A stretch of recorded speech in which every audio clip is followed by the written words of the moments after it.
Hello, YouTube. I hope you've been enjoying your day.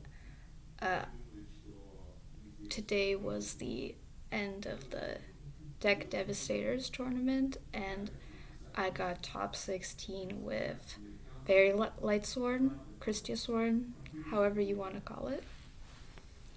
There wasn't a particular reason I chose this deck for this particular tourney, but I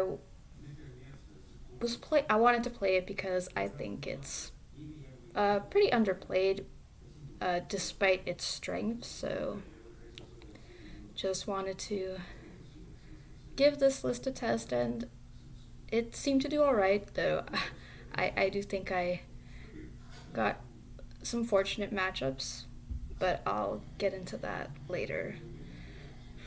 So starting off with the main deck, it does look pretty standard. It's not too different from the list Smoker brought in Arbit Rulers 22, and then James Ark also played a similar list in one of the Arbets last year.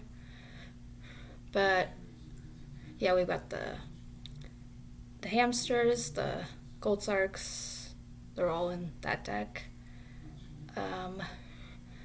So I guess the first difference from the more standardized list is I'm on 2 Christia and 2 Soul of Purity.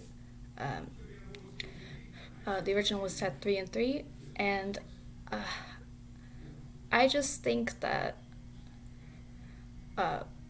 those 2 cards, Christia, while it's very powerful, it does contribute to early bricks, and Soul especially. So I do think cutting down on that card, while she's important for your synchro plays and getting more fairies banished for Christia, I do think that the 2 and 2 ratio is fine. What's next? Yeah, so 3 Celestia. I don't know if that's like the standard. Some lists shift between 2 and 3. I just went with 3 because the hamster Reiko Celestia play is just very good on the second turn. I just wanted to increase my chance of drawing Celestia, since she's like a mini boss monster. And then we have the fairies. We have 3 Herald, pretty standard. The Honest, the Lightsworn names. 3 Lila. Some people play 2, but I think she's probably the best starter Lightsworn that you want to open if you don't open a hamster. So I do think 3 of her is fine, and it does give you more opportunities to summon something like a Tempest Magician, but that's just an additional bonus.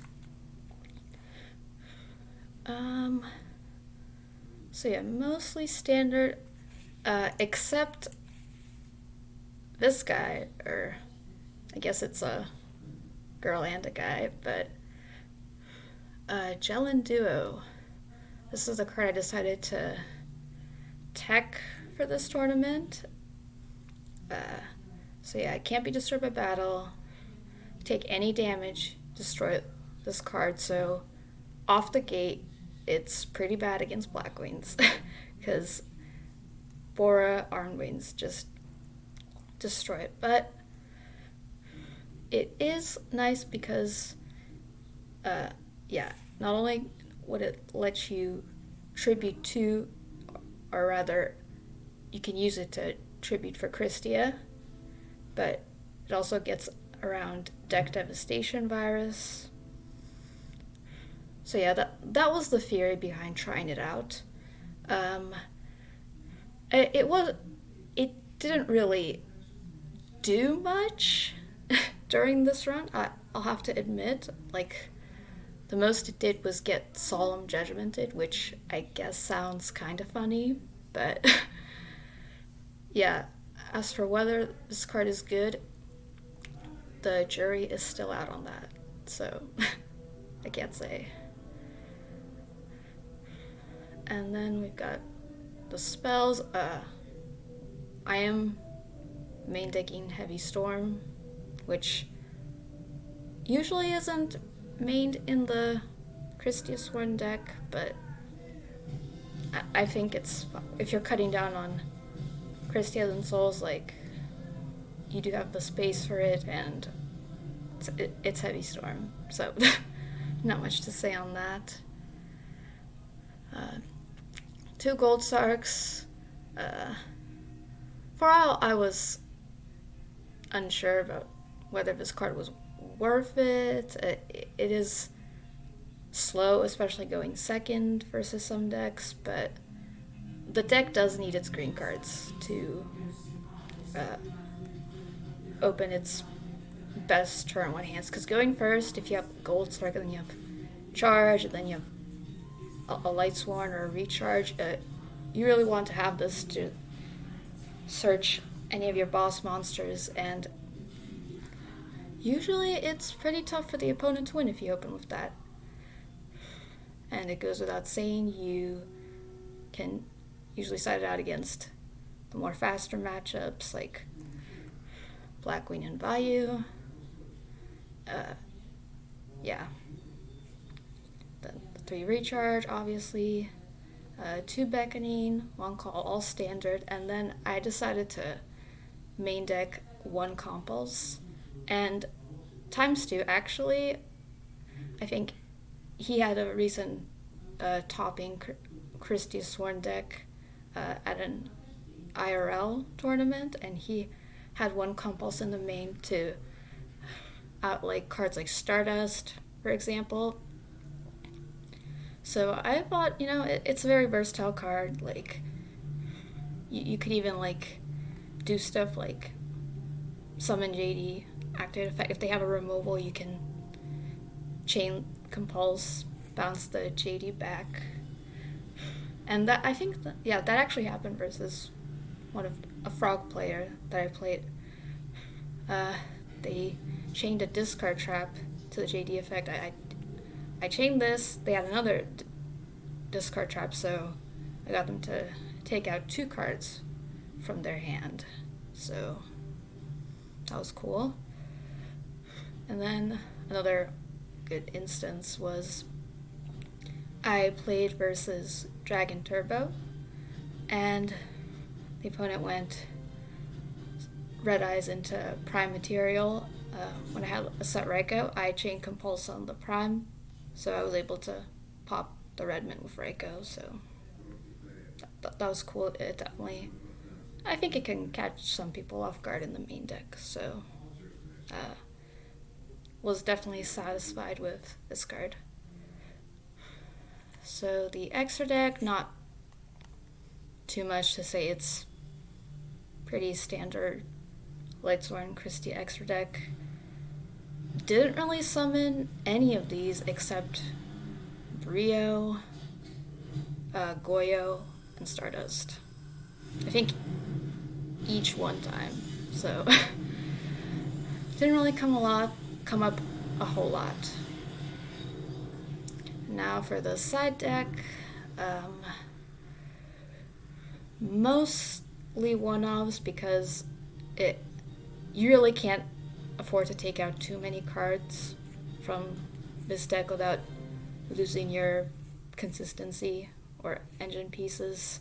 So I think the one-offs work best here, and like, you don't normally want to keep Gold Sarcophagus in some matchups, but it can search a side deck card for what it's worth, so there is that. So starting from the obvious, we got 2 Consecrated Light, needed for Blackwing. Can also sided in against like Norlaris. It's pretty decent against that too. 2 Royal Decree, pretty standard.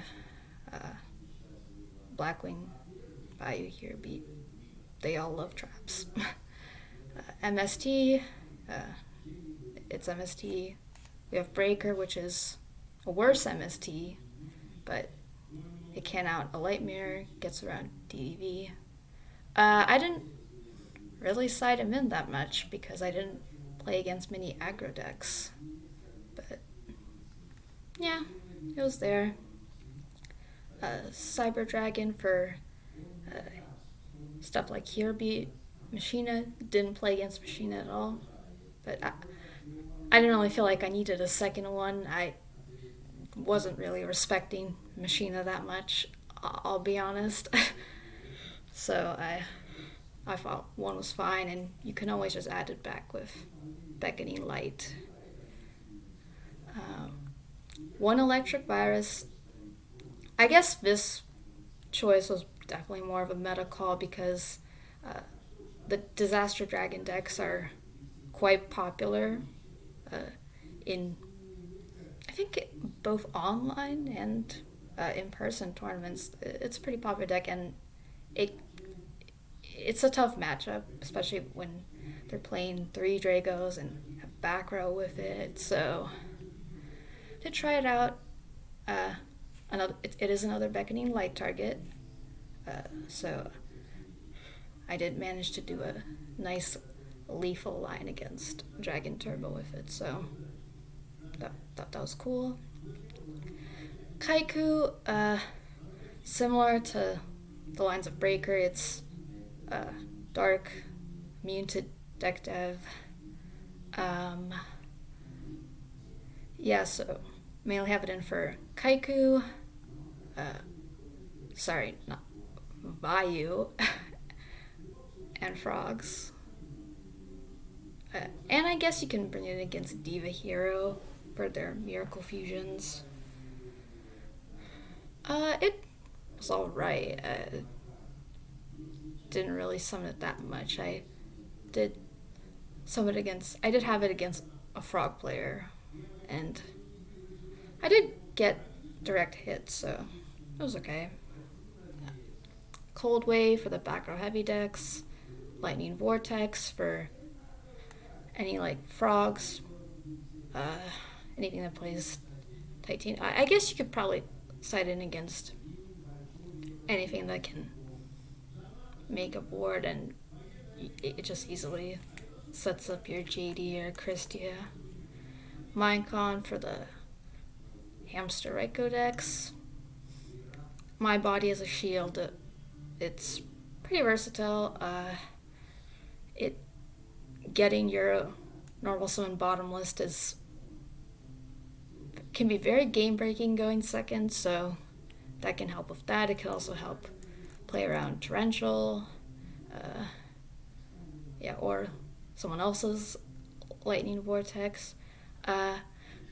Even like against Frogs, you can, since Heavy Storm is not very good against Frogs, but this you can chain to a Raigeki Break, for example. So, and if your Celestia or JD gets Starlight Roaded, you can chain this and play around that.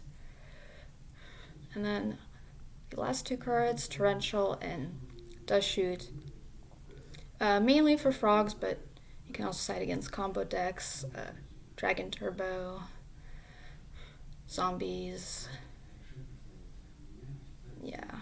other Lightsworn decks.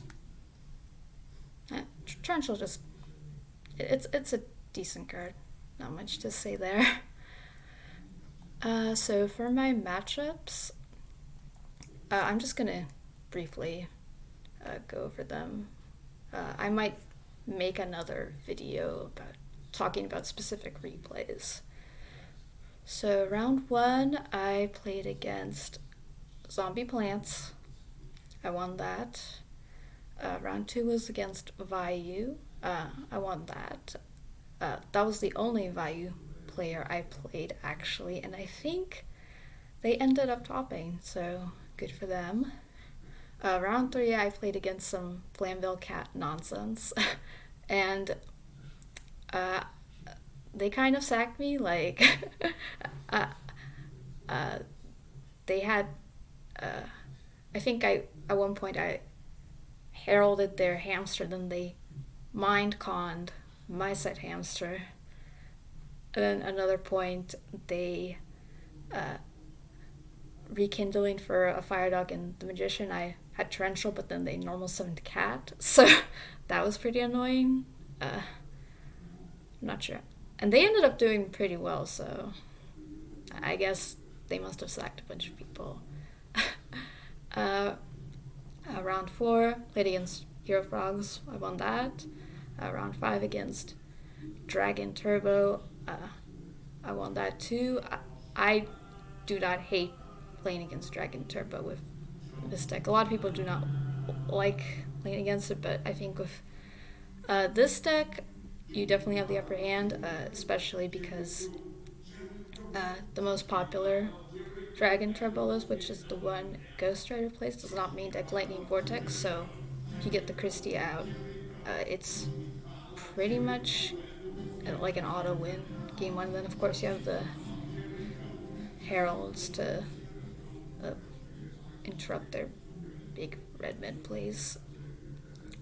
Then the next round, played Diva Hero, one that I pretty much sacked the person pretty badly, just like charge into, and then just summoned a Christie on the second turn, so that was kind of a non-game. In the following round, I played against Blackwing, the only Blackwing I played. I got definitely sacked